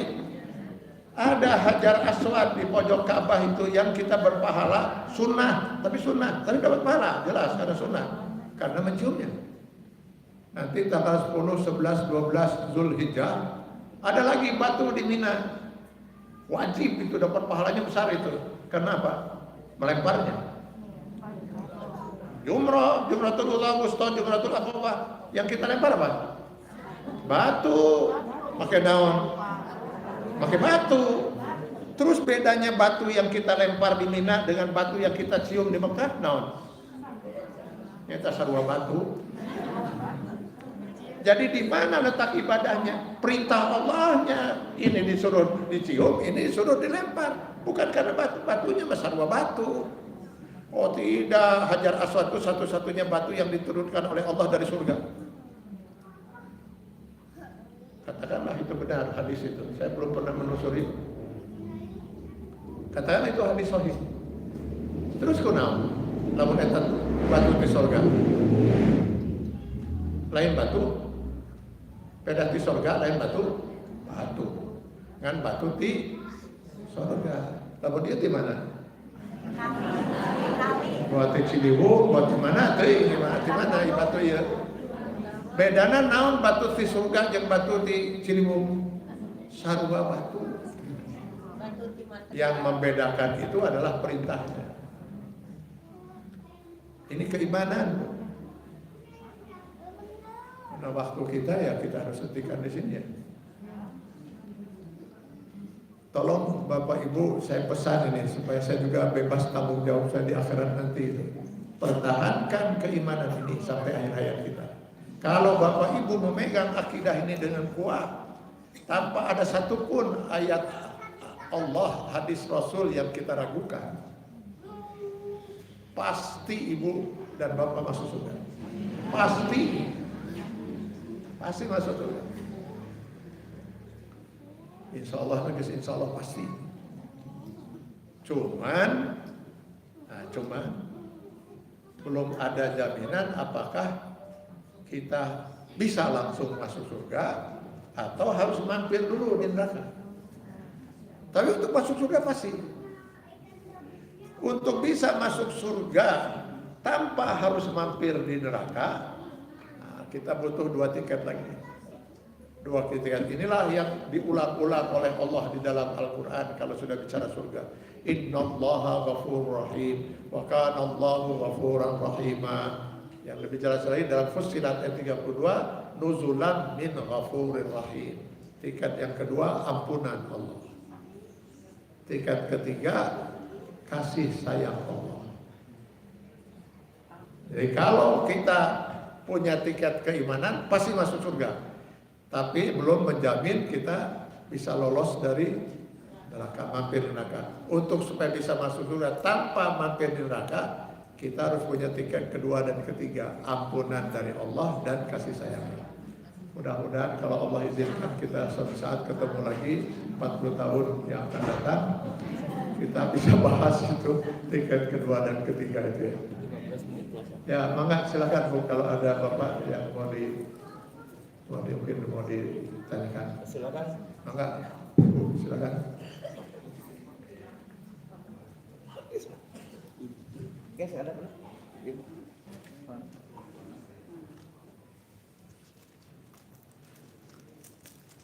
Baik, terima kasih Ustaz. Assalamualaikum. Pertanyaannya dibatasi ya, tidak terlalu banyak, satu atau dua. Satu tapi merangkum tiga ya, nggak apa-apa banyak. Bukan hanya musik Ustaz. Ya. Yang pertama, ketika kita sakit, kadang-kadang ada orang bilang itu ke rumah sakit itu, ke dokter itu bagus, sembuh, saya juga cocok. Itu masuk musyrik tidak? Kemudian dan yang kedua, misalnya kita bertanya sama orang yang bisa, boleh dikata mungkin mereka itu dulu langsung salah, tapi itu ada tulisan-tulisan Arabnya, apakah itu masuk musyrik? Kemudian yang ketiganya, bagaimana cara bertobat kalau kita misalnya sudah merasa musyrik, pernah musyrik, bagaimana cara bertobatnya? Itu saja mungkin Ustaz. Assalamualaikum warahmatullahi wabarakatuh. Dalam Al-Quran itu Allah memerintahkan pada kita, fas'alu ahla zikri in kuntum la ta'lamun. Bertanyalah kepada orang yang punya ilmunya jika kamu tidak tahu. Nah, ketika kita sakit, yang punya ilmu urusan penyakit siapa? Dokter. Jadi ulah ke dukun. Dukun apalnya urusan penyakit. Ya, bawa SD gitu lulus aja. Jadi tanya pada dokter. Nah, ketika kita menemui dokter, coba kamu pergi ke dokter itu, dia mahir, boleh, atau pergi ke rumah sakit itu, silakan. Memang kita disuruh oleh Allah bertanya kepada ahlinya. Nah, kebetulan kita yakin yang ahli dalam masalah ini dokter Anu misalnya gitu. Dokter itu luar biasa ahli. Nah, kita datang ke dokter itu. Tapi tetap harus dalam keyakinan kita bahwa yang akan kuasa menyembuhkan itu hanya Allah. Bukan dokter, bukan obat yang kita minum. Faiza maridtu bahwa yasfi, jika aku sakit hanya Allah yang Maha Kuasa. Jadi mencari dokter yang mahir itu malah perintah dari Al-Quran. Tapi tetap keyakinan kita bahwa yang kuasa menyembuhkan itu Allah. Jadi kalau kita datang misalnya kepada yang bukan ahlinya, ya makin kacau, Pak. Makin kacau karena coba tenang. Ayah kan dulu yang ada di TV itu, sehingga banyak jemaah yang, nauzubillah, saya ketemu itu di sebuah pengajian yang sampai stres, gila. Yang pengobatan lewat domba itu. Nanya geringal, ya sok bawa domba, saya bawa domba. Kena Ustaz dengan nugeri itu saya lain domba. Aku udah mau domba. Ini domba, kayak orang pindah ke jenis penyakitnya ke domba. Kalau nyata yang kita domba, kira-kira disembelih udah domba. Kan ini sudah kacau itu. Walaupun orang itu disebut ustaz, salah menyebut begitu ustaz itu. Banyak ustaz gitu. Nah, itu ya, walaupun nanti ditulis pakai bahasa Arab atau ayat Quran sudah dipergunakan tidak pada tempat yang benar. Masa sekarang ada ayat Al-Quran sudah tulis di dalam satu kertas kecil, tulis ayat Al-Quran. Karena katanya Al-Quran itu sifa'un wa rahmatun lil mu'minin, obat dan rahmat bagi orang mukmin. Segala macam penyakit bisa sembuh oleh Al-Quran karena disifat. Tulis di kertas letik, terus diduruk. Terus diduruk, debunya dimasukkan karena cikopi, sok inung karena itu geus doran kapisan eta firman Allah diduruk kan. Nah, itu kan sudah bukan ustaz, itu udah yakin itu. Jadi kalau sampai na'udzubillah kita terjerumus dalam hal-hal yang berbau kemusyrikan seperti itu, tobat. Tobatnya gimana? Tinggal tobat pada Allah. Allah, saya minta ampun, saya salah dari itu. Memenuhi syarat tobat nasuha. Tobat nasuha itu dia harus sadar, menyesal, kemudian dia berazam berniat, bertekad untuk tidak mengulang lagi perbuatan dosa itu. Kemudian dia memperbanyak zikir dan istighfar, Al-Imran 135. Kemudian dia membuktikan bahwa dirinya benar-benar bertobat dengan meningkatkan beriman, dengan meningkatkan amal soleh. Al-Furqan 70-71. Illa man taba wa amana wa amila amalan salihah wa man taba wa insyaallah habis semua dosa itu diampuni oleh Allah. Ya. Ya, sebentar Pak. Ada Ibu yang tadi bertanya, ada oleh-oleh. Ini Pak Kiai masalah Betul. Sebenarnya di mana naruh saja masih ada hadiah. Kalau nggak jawab, ayo Pak. sampai saat ini masih naken gitu Pak. Ah ya. Wah Pak, perlu saja beli Pak ngejelasin azaitunnya. Apanya nanti dijelaskan sepintas malah jadi bingung lagi.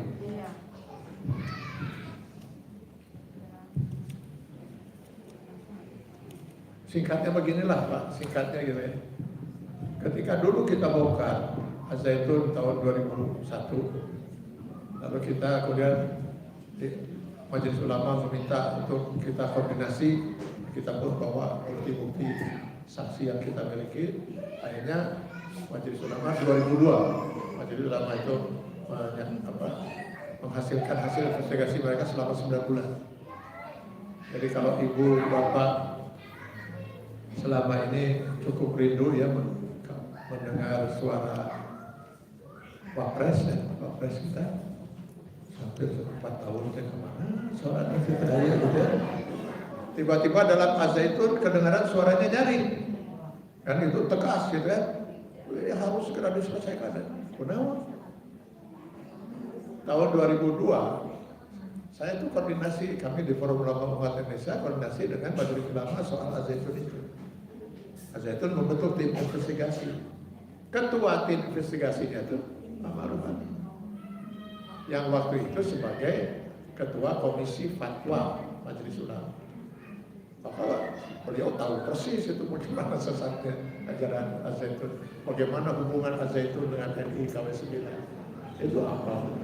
Siapa yang menciptakan NI? Apa? Beliau ada hasil investigasinya, saya masih simpan. Jadi masalahnya itu bukan Al-Zaitunnya, Pak. Ada sebuah negara dengan pemerintahan yang lengkap dibentuk gitu. Lalu kemudian negara itu wilayahnya sudah ditetapkan, ibu kota negara itu rencananya Al-Zaitun itu, daerah-daerah Indramayu itu yang akan jadi, makanya sudah dibangun pelabuhan, sudah mulai rencana membangun airport segala macam. Nah kemudian negara ini membangun sebuah pesantren, namanya pesantren Al-Zaitun. Jadi bukan pesantrennya, ini yang membuat ini yang memiliki ajaran sesat yang ingin ditanamkan lewat kader-kader mereka dalam santri-santri di Al-Zaitun. Di samping rakyatnya yang sudah menyebar sebagai. Nah kenapa dibiarkan? Malah ketika kita membongkar itu ada pejabat tinggi di Jakarta yang mengatakan siapa yang mengganggu Al-Zaitun mereka adalah iblis. Dan kalau masih terus mengganggu Al-Zaitun saya gebuk. Kata si pejabat itu Harita. Nah itu orang digebuk. Kita ingin menyelamatkan negara NKRI dari keberadaan negara dalam negara kan itu. Akhir biru. Nah barulah terbuka ketika datang ke rumah saya 2001 itu seorang yang sudah sepuh dan gak lama meninggal. 3 kali ke rumah saya. Abdul Fattah Wirananggapati. Beliau ini kaki tangan langsung Kartosuwiryo DITI Kartosuwiryo. Nah, beliau mengatakan saya yang diberi kuasa oleh Kartosuwiryo itu untuk mendirikan KW. KW itu Komandan Wilayah dalam negara DITI. KW yang saya dirikan itu baru 6. KW 1 Jawa Barat, KW 2 Jawa Tengah, KW 3 Jawa Timur plus bagian Kalimantan, KW 4 Sulawesi, KW 5 Aceh, KW 6 Palembang. Itu wilayah negara mereka DITI Kartosuwiryo. Hari KW salapan salah namanya. Nah, baru saya terbuka. Oh, berarti ini MI Gadungan dibuat oleh mereka, oleh rezim pada masa itu untuk menghancurkan MI yang sesungguhnya. Nah, tapi ini terus dipelihara. Dipelihara kenapa? Ininya Pak. Dengan menghalalkan harta orang lain di luar kelompoknya. Kata Pak Imam itu salah seorang tokoh mereka yang kemudian keluar itu, per hari mereka bisa mengumpulkan uang 1 miliar dari hasil mencuri, merampok, udah halal itu. Jadi nggak kaget saya kalau mendengar PPATK membongkar 256 rekening milik si Eta dengan nama aliasnya, jumlahnya mencapai puluhan triliun. Ya bayangkan saja hampir 30 tahun sekarang per hari bisa 1 miliar. Rata-rata 200 anak ITB itu SPP sedorke, karena mereka setiap warga negara itu harus menyetor uang per bulan 800.000, belakangan sudah 2 juta. Jadi agama disulap sedemikian rupa karena jadi duit. Berzinah didorong, nanti setiap berzinah dia suruh tobat dengan membayar denda. Apapun dosa ngawadu bayar denda, semuanya serba uang. Puasa misalnya batal di bulan Ramadan, tidak ada wajib qada, bayar denda terus saja uang itu semua. Jika yang dipikirkan hanya uang. Alhamdulillah lah aman sekarang di kampus-kampus selama kita dulu sudah bongkar itu ya. Cuman yang nggak bisa tersentuh ya pesantren harus itu dengan kekuatan pemerintah harusnya. Tapi kenapa tidak diselesaikan itu masalah lain. Kepentingannya banyak politik. Ya, saya kira itu. Prof. Lucu karena Dewan Pengawas, jadi ini hadiahnya diberikan kepada yang lain. Tolong Bapak menyebutkan angka saja Pak, yang budaya itu. Hadiah dari Bapak disedekahkan karena ini Dewan Pengawas. Kita untuk DKM dan Dewan Pengawas itu tidak diberikan goodie bag, tetapi disedekahkan. Pak Uju boleh angka sabar 1 desimal atau 2 desimal? Nomor berapa? Sebutkan aja Pak Bapak. Dari 1 sampai berapa? Banyak ratusan sampai 100-an. Silakan nomor berapa? Nomor 5. Nomor 5 itu banyak TKM. Di atas itu Pak. 10. 10. Sebentar. Saya 10. Ibu Ado. Ada Ibu Ado? Ibu Ado?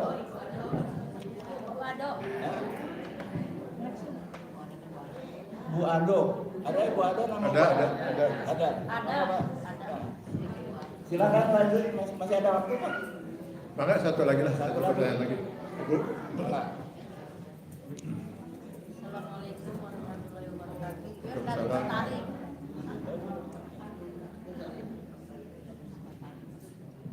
Assalamualaikum warahmatullahi wabarakatuh. Sering beramah Pak, tapi lebih 2 kali di demo barangkali alhamdulillah sih saya. Mudah-mudahan saya alhamdulillah berhasil. Abdi di majelis Nurul Jamil alhamdulillah. Berikan maksudnya dia teh undang-undang tasrawi upami sirik anu pang alina teh kumaha margi abdi teh akan jelas pisan terang di nusana tapi yo jelas di bawah. Hatur nuhun. Assalamualaikum warahmatullahi wabarakatuh. Jadi gini Bu, Bapak Ibu sekalian, jangan bingung nanti ada istilah ini. Ada kafir besar, kafir kecil, zalim besar, zalim kecil, syirik besar, syirik kecil. Nah, jadi fasik besar, fasik kecil, selalu besar kecil. Nah, yang pengertian besar itu keluar dari Islam, kafir. Yang kecil itu tidak menyebabkan dia keluar dari Islam, jadi masuknya dosa. Jadi misalnya kafir besar, ya keluar dari Islam atau meyakini sesuatu yang bertolak belakang dengan Islam, itu kafir besar. Tapi kalau kafir kecil, ya misalnya manusia itu antara berkufur dan bersyukur. Itu. Jadi kalau seorang punya harta tidak dimanfaatkan di jalan Allah, dia sudah kufur nikmat. Nah itu kufur dia, tapi kufur kecil, dosa. Nah, musyrik besar, musyrik kecil. Nah musyrik besar ya menyekutukan Allah. Zat Allah, dianggap Allah punya sekutu, misalnya punya anak, nah, itu musyrik besar. Makanya dia zalim besar. Inna syirka la zulmun azim. Ya betul. Luqman 13. Inna syirka la zulmun azim. Syirik, sesungguhnya musyrik itu adalah kezaliman yang sangat besar. Nah syirik kecil itu ria.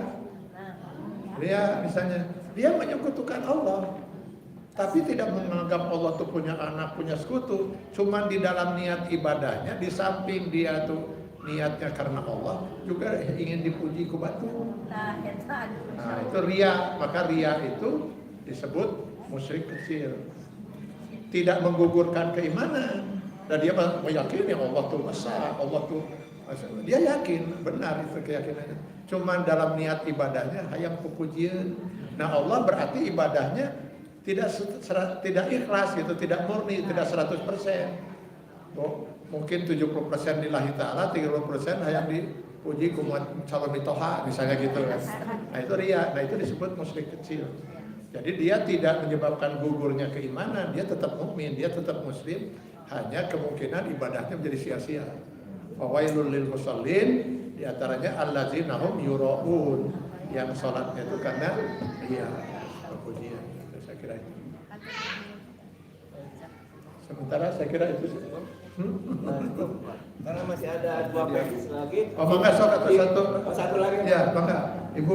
Tapi di luar ini ya paling. Mangga. Silakan. Itu. Satu lagi.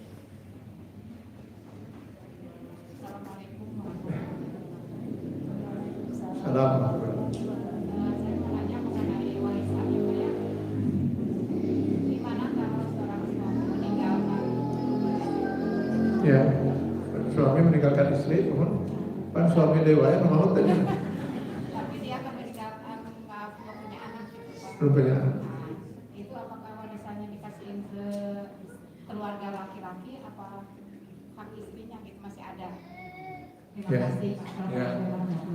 Jadi kalau seorang suami meninggal, lalu dia tidak punya anak, dia hanya punya istri, maka si istri dapat 1/4.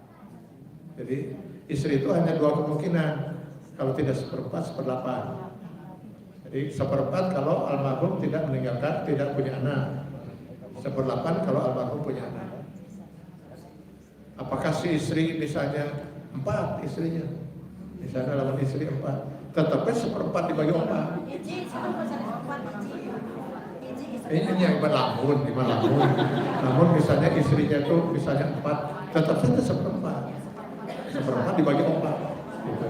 Jadi hak istri itu hanya 1/4 atau 1/8 berapapun istri itu. Nah sekarang yang 3/4 kemana?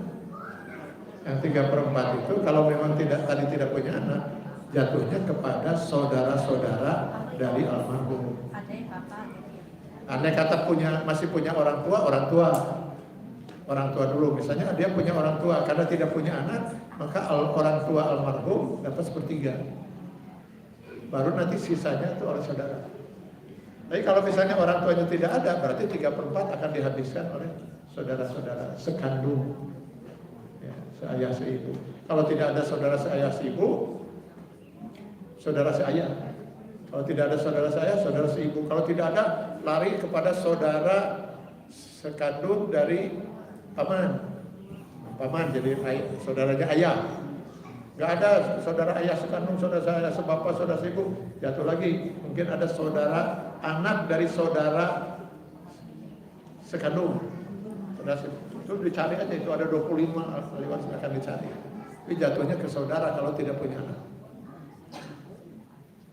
Maka ya baju merah aja karena ya sudah oke. Ya, dan memang tinggal satu lagi.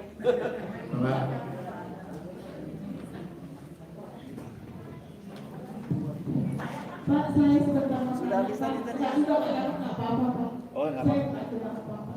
Cuma Pak saya mau nanya nih Pak. Kebetulan saya itu dari Sumatera. Kalau kami itu pembagian mewaris di sana itu tidak kebagian anak perempuan, anak laki yang kebagian satu. Kedua Pak, tadi Bapak saya tersentuh. Saya punya saudara di sana itu mualaf masuk ke agama kita Muslim. Tapi saya selalu tanya kalau saya pulang udah mengerjakan saya. Terus dia bilang belajar. Tapi selalu dia bilang, saya tanya lagi, udah bisa belum sholatnya? Dia bilang belum, saya masih belajar. Kapan bisa sholatnya? Saya bilang gitu. Memangnya kalau Islam itu kan udah dijamin kan, surga. Kalau kami Kristen kan udah dijamin, dia bilang gitu Pak. Terus saya bilang baca Al-Quran, ya Quran ada semua. Saya bilang, iya nanti insya Allah gitu Pak. Nah, seperti ini Pak, saya kadang-kadang masuk ke hati saya kenalkan dia dengan ikat ke agama ke DKM itu supaya bimbing, tapi kelihatannya Pak saya belum berhasilnya. Ya, sebaiknya terima kasih. Assalamualaikum.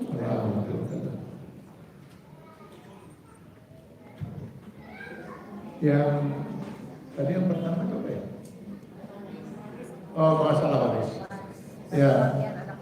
Jadi gini, Islam itu hadir, Allah turunkan aturan itu untuk supaya semua pemikiran dan budaya yang berkembang itu menyesuaikan dengan Al-Quran. Bukan Al-Quran yang harus menyesuaikan dengan budaya. Jadi budaya itu mungkin banyak, budaya jahiliyah dan sebagainya. Nah itu budaya jahiliyah itu harus menyesuaikan dengan. Jadi kalau budaya itu misalnya di daerah ibu yang ahli waris itu hanya laki-laki, ya itu harus dirubah budaya itu. Nanti ada di wadah satu tempat yang punya hak waris cuma perempuan, Pak. Ya itu ya. Nah semua budaya-budaya ini harus dirubah menyesuaikan diri dari setelah kita menjadi seorang muslim. Jadi ketika saya misalnya mau beli kopiah saya ini, saya coba-coba kebesaran. Maka saya akan meminta ukuran yang lebih kecil. Dia nomor 11 itu tadi, nomor 10, coba nomor 8. Ketika saya coba bisa kekecilan nggak bisa masuk. Ini nomor seberapa? Nomor 8. Coba yang nomor yang lebih besar, nomor 9. Artinya si kopiah lah ya harus menyesuaikan diri dengan kepala saya. Jangan kepala saya dipaksakan menyesuaikan diri. Jadi karena kopiahnya kebesaran, kepala saya dipukulin supaya bengkak gitu kan. Atau kopiahnya karena kekecilan, terus kepala saya diperkecil gitu, dihampelas gitu. Nah, Al-Quran itu kepala, induk. Jadi semua budaya-budaya yang ada harus menyesuaikan diri. Jangan Al-Quran yang harus menyesuaikan. Nanti Islam itu jadi kacau. Nanti Islam di Sumatera beda dengan Islam di Jawa. Jawa juga berbeda antara Sunda dengan ini. Wah beda-beda. Kacau Islam jadi. Jadi semua harus menyesuaikan itu ya. Yang kedua, mungkin kalau saya boleh menduga, ini mu'alafnya bukan karena kesadaran. Karena menikah mungkin. Jadi dia belum masuk Islamnya bukan karena kesadaran, karena kepaksa, karena persyaratan untuk saatnya pernikahan. Nah ini memang perlu bimbingan sampai dia mengenal Islam. Sampai mengenal Islam. Selama dia belum mengenal Islam dengan baik, dengan benar, terbukti dengan dia tadi menyatakan apa ada jaminan kalau itu berarti dia memang tentu belum mengenal Islam. Jadi percuma saja kita suruh dia sholat dan sebagainya juga. Kalau dia belum ada keimanan. Makanya tadi sempat saya sampaikan, Allah membimbing Rasul itu mengimankan dulu manusia.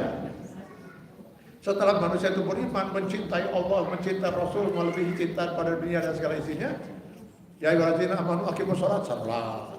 Ya ayyuhallazina amanu kutiba alaikumus syiyam, ya sarau. Ya ada lagi bertanya apa lagi? Bahkan saking cintanya kepada Allah, khamar dan judi belum diharamkan, mereka bertanya pada Rasul, ya saluna kanil khamri wal maisir, mereka bertanya pada Muhammad tentang khamar dan judi. Saya nggak diharamkan, sudah bertanya, ini haram tidak?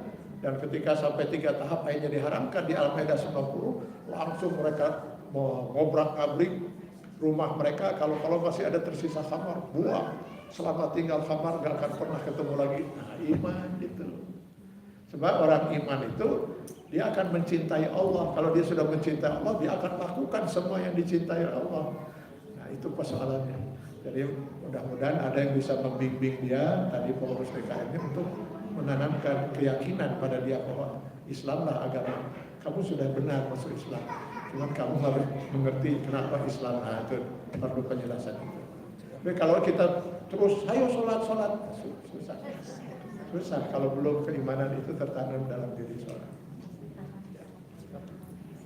Saya kira sementara itu dulu. Nanti kita ketemu 40 tahun lagi, insyaallah. Kita tutup dengan sama-sama kita berdoa kepada Allah Subhanahu wa taala. Auzubillahi Bismillahirrahmanirrahim. Alhamdulillahirabbil alamin wassalatu wassalamu ala asyrofil anbiya'i wal mursalin wa ala alihi wa sahbihi ajma'in. Allahumma innaka 'afuwwun karim tuhibbul 'afwa fa'fu 'anna ya karim. Allahumma ighfir lana wa liwalidayna warhamhuma kama rabbayana shighara warhamhuma fi jannatika na'ima ma'asyhada'i as-salihin wa ma nabika mursalin bi rahmatika ya arhamar rahimin. Allahumma ighfir li abaina wa li ummahatina wa li ajdadina wa li jaddatina wa li kulli masaykhina wa li jami'il muslimina wal muslimat wal mu'minina wal mu'minat al ahya'i minhum wal amwat innaka karimun mujibud da'wat ya rabbal alamin. Rabbana atina fid dunya hasanah wa fil akhirati hasanah wa qina adzabannar wa adkhilna al-jannata ma'al abrar ya aziz ya ghaffar ya rabbal alamin. Subhana rabbika rabbil izzati amma yasifun wa salamun alal mursalin walhamdulillahi rabbil alamin.